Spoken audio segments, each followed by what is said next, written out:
اللہ تعالیٰ کی ہر چیز پر نظر کا اظہار ہے، غائب اور حاضر اور دور اور نزدیک اور چھوٹی اور بڑی، ہر چیز اللہ تعالیٰ کے علم میں ہے۔ بس یہ اعلان ہے مومن کے لیے بھی اور غیر مومن کے لیے بھی، مسلمان کے لیے بھی اور کافر کے لیے بھی، کہ یہ عظیم کتاب کامل علم رکھنے والے خدا کی طرف سے اتاری گئی ہے، اور اس میں تمام قسم کے علوم، واقعات، انظاری خبریں اور اس کے ماننے والوں کی ذمہ داریوں کے بارے میں بھی بتا دیا گیا ہے۔ اسی لیے اس کتاب کے نازل ہونے کے بعد اس میں یہ اب تک اللہ تعالیٰ کے خاص کتاب ہے، اس کو محفوظ بھی اللہ تعالیٰ نے رکھا ہوا ہے، اور اس کے نازل ہونے کے بعد نہ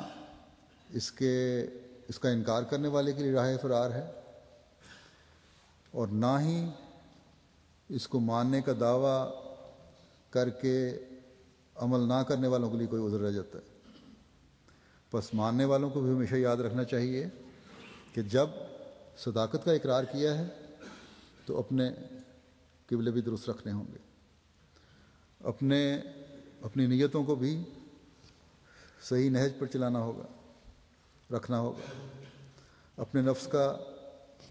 جائزہ بھی لیتے رہنا ہوگا۔ صرف یہ کہنا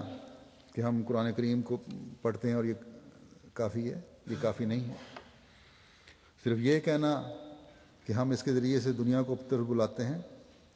تو یہ کافی نہیں ہے، بلکہ یہ دیکھنے کی ضرورت ہے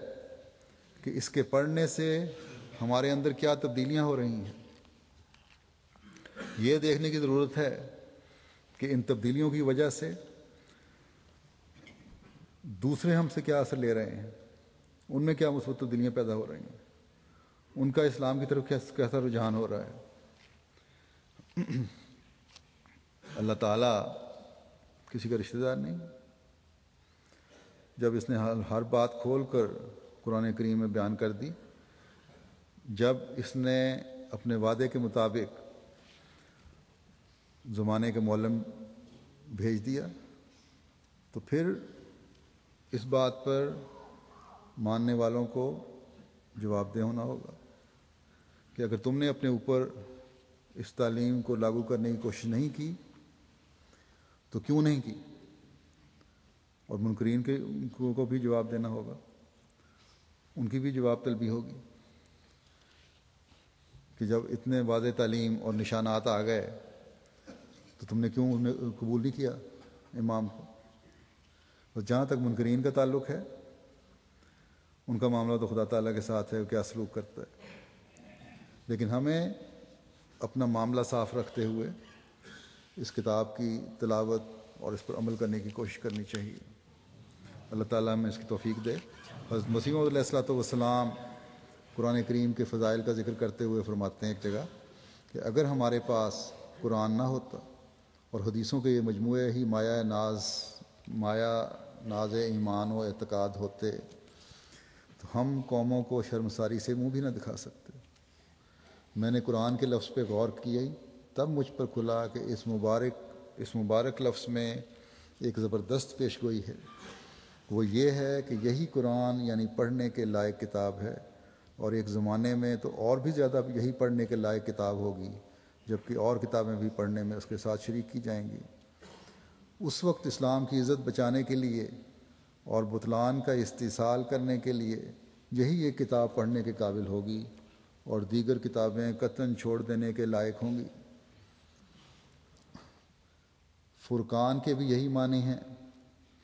یعنی یہی ایک کتاب حق و باطل میں فرق کرنے والی ٹھہرے گی، اور کوئی حدیث کی یا اور کوئی کتاب اس حیثیت اور پائے کی نہ ہوگی۔ اس لیے اب سب کتابیں چھوڑ دو اور رات دن کتاب اللہ ہی کو پڑھو۔ بڑا بے ایمان ہے وہ شخص جو قرآن کریم کی طرف التفات نہ کرے اور دوسری کتابوں پر ہی رات دن جھکا رہے۔ ہماری جماعت کو چاہیے کہ قرآن کریم کے شغل اور تدبر میں جان و دل سے مصروف ہو جائیں اور حدیثوں کے شغل کو ترک کریں۔ بڑے تاسف کا مقام ہے کہ قرآن کریم کا وہ اعتناء اور تدارس نہیں کیا جاتا جو احادیث کا کیا جاتا ہے۔ اس وقت قرآن کریم کا حربہ ہاتھ میں لو تو تمہاری فتح ہے،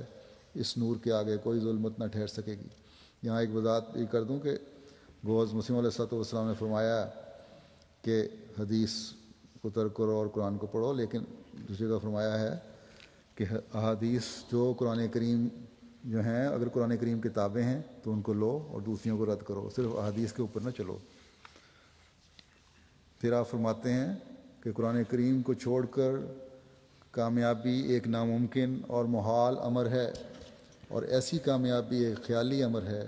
جس کی تلاش میں یہ لوگ لگے ہوئے ہیں۔ صحابہ کے نمونوں کو اپنے ساتھ رکھو، دیکھو انہوں نے جب پیغمبر خدا صلی اللہ علیہ وسلم کی پیروی کی اور دین کو دنیا پر مقدم کیا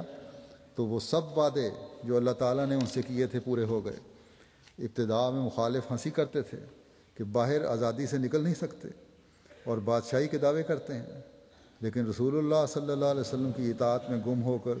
وہ پایا جو صدیوں سے ان کے حصے میں نہ آیا تھا۔